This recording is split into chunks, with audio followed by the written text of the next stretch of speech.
Caminho, Verdade e Vida. Capítulo 12. Educação no Lar.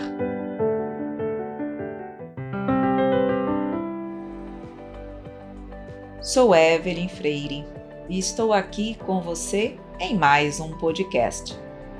Neste capítulo, Emmanuel vai nos falar da importância da educação no lar, da importância dos pais compreenderem a sua missão perante aqueles espíritos que com eles reencarnam. Muitas vezes, Emmanuel nos demonstra que os pais desejam ou buscam substituir a responsabilidade pela educação para outras pessoas, psicólogos, para a escola, para meios exteriores, quando, na verdade, nós sabemos que é na casa, é no ambiente do lar que os filhos, que todos nós temos as primeiras oportunidades de entendimento, de compreender a justiça divina e de se espiritualizar. Então, Emmanuel, na verdade, chama a responsabilidade os pais, para que eles não olvidem, para que eles não esqueçam a missão que assumiram perante o Pai, perante si mesmos e para com aqueles espíritos que reencarnam na condição de filhos. Então ele nos diz, começa trazendo para nós uma passagem do Evangelho de João, no capítulo 8, versículo 38, quando Jesus nos diz: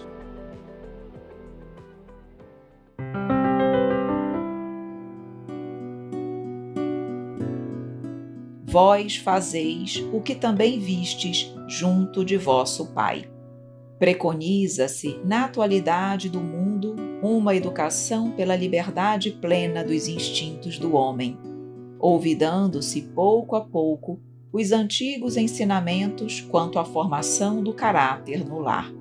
A coletividade, porém, cedo ou tarde, será compelida a reajustar seus propósitos. Os pais humanos têm de ser os primeiros mentores da criatura.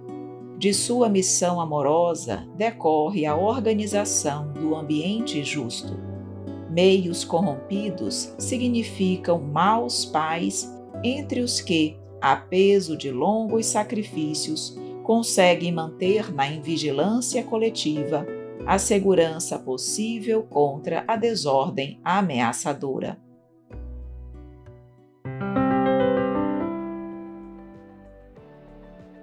E ao lermos as palavras de Emmanuel, nós realmente precisamos reconhecer que nós vemos isso na atualidade.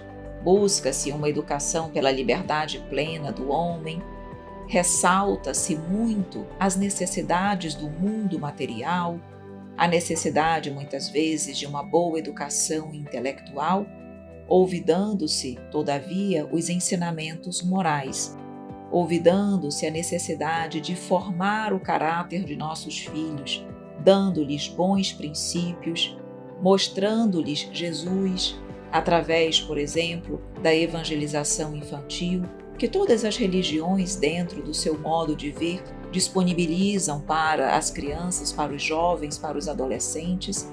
Esse cuidado, muitos pais estão esquecendo. Realmente destacam, preocupam-se com a intelectualidade, mas esquecem de fortalecer a base moral e espiritual de seus filhos. E não há dúvida que, se nós não tivermos esse cuidado na época da infância, na época da adolescência, quando os verdadeiros instintos voltarem, que estavam adormecidos e retornarem na fase da adolescência, será ainda muito mais difícil fazer com que aquele jovem caminhe para o bem. E é por isso que Emmanuel continua nos dizendo e ensinando.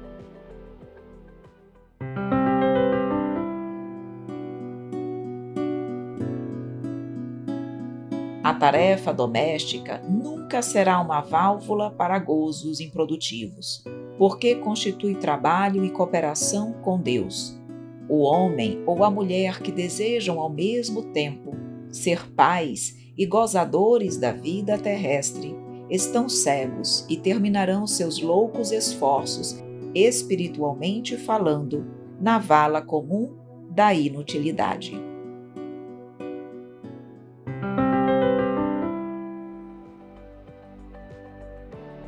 Quando nós lemos este parágrafo de Emmanuel, nós percebemos o quão forte, firme ele foi nas suas colocações, mostrando para nós aqui que eventualmente estejamos na condição de pais, que nós assumimos essa responsabilidade para com Deus e não devemos, como tais, buscarmos apenas o gozo da vida terrestre, esquecendo o nosso compromisso, a nossa missão para com os nossos filhos. Ser pai, ser mãe, envolve renúncia, envolve priorizar os nossos filhos, os nossos compromissos familiares e muitas vezes deixando de lado, renunciando à vida no mundo. Então é como ele diz aqui, a tarefa doméstica não é uma válvula para gozos improdutivos, é trabalho e cooperação com Deus. Nós não estamos na condição de pais e de mães para realmente cair diante dessa prova, para que nós possamos apenas usufruir as coisas boas da paternidade e da maternidade, esquecendo dos compromissos, da necessidade de educar, de dar uma educação espiritual, religiosa para os nossos filhos, formando-lhes realmente uma base, uma maturidade espiritual que vai lhes fornecer todos os subsídios que eles necessitem quando se tornarem adolescentes e adultos. Então é isso que Emmanuel nos coloca. Quem busca apenas gozar a vida terrestre esquecendo-se dos seus compromissos para com a família, ele diz aqui, espiritualmente falando, terminarão na vala comum da inutilidade. É isso que nós desejamos para nós? Chegarmos na condição de pais e mães falidos ao retornar ao plano espiritual? Certamente que esse não é o nosso objetivo. Então, que nós possamos realmente compreender a necessidade de assumir a responsabilidade para com os nossos filhos e realmente dar o nosso melhor para que eles sejam homens de bem. E Emmanuel finaliza dizendo para nós: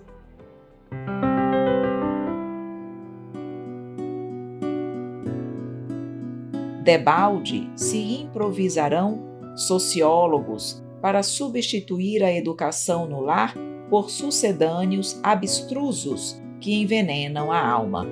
Só um espírito que haja compreendido a paternidade de Deus, acima de tudo, consegue escapar à lei pela qual os filhos sempre imitarão os pais, ainda quando estes sejam perversos. Ouçamos a palavra do Cristo, e se tendes filhos na terra, guardai a declaração do Mestre como advertência.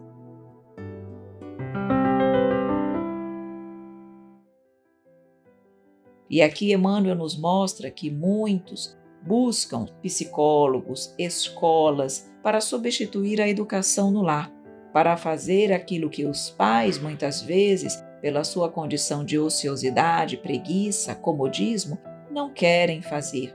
Envenenam muitas vezes a alma com o mundo material, ao invés de estarem realmente alimentando a sua alma com amor, respeito, humildade, fraternidade e amor para com seus filhos, para consigo mesmos e para com o próximo. Portanto, meus queridos amigos, nós precisamos realmente ter muito claro dentro da nossa mente esse alerta de Jesus. Ele diz: vós fazeis o que também vistes junto de vosso Pai, mostrando para nós que nós, na verdade, muitas vezes repetimos as posturas dos nossos pais. E nós não estamos aqui apenas para repetirmos a postura dos nossos pais. Nós estamos aqui para avaliar e fazermos o nosso melhor. Se os nossos pais tiverem sido bons pais e tiverem nos dado excelentes exemplos, excelente, maravilha, nós teremos uma razão a mais para agirmos como eles. Todavia, se eles não forem bons pais, se eles forem perversos, cabe a nós buscar Jesus e fazermos diferente para com os nossos filhos. Cabe a nós mudarmos uma realidade que não foi positiva, que eventualmente nós tenhamos vivido, permitindo que outros espíritos, que os nossos filhos conheçam uma realidade melhor e sejam mais felizes. Nós devemos ter como exemplo as coisas boas, mas aquilo que não foi bom, que nós possamos deixar de lado e buscar substituí-las por algo melhor. Espero que você tenha gostado do nosso podcast. Um grande abraço e até a próxima!